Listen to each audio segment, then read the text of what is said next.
umwana yajyanye na papa we muri resitora ku mugoroba ngo basangire. Gusa uyu mubyeyi yari akuze, wabonaga imbaraga ntazo.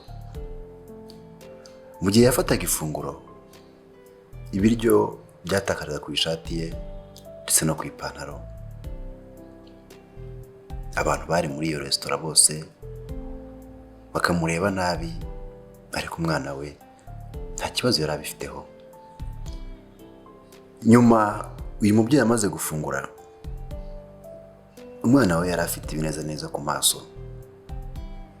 Abari aho bose bamurebanaga umujinya, nuko umwana afata papa we amujyana mu bwiherero, aramuhanagura, amutunganya neza, arangije aramubwira ati dutahe papa.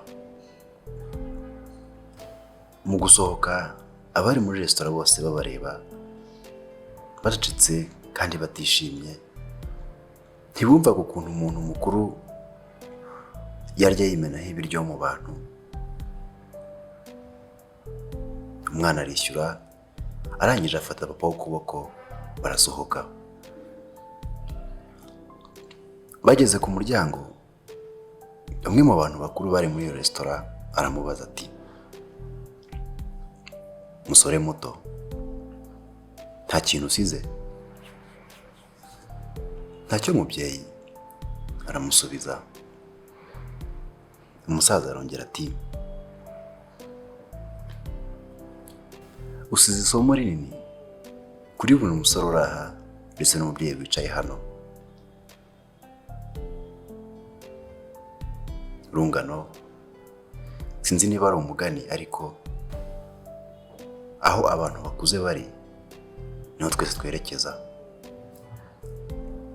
Turi guca mu nzira ababyeyi bacu banyuzemo, bityo bakwiye ibyubahiro, bakwiye kwitabwaho ndetse bakwiye urukundo. Ikindi,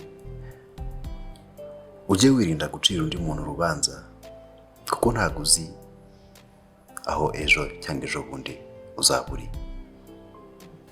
Urakoze kureba iyi video. Nitwa King Vicky. Gira amahoro kandi urane imigisha.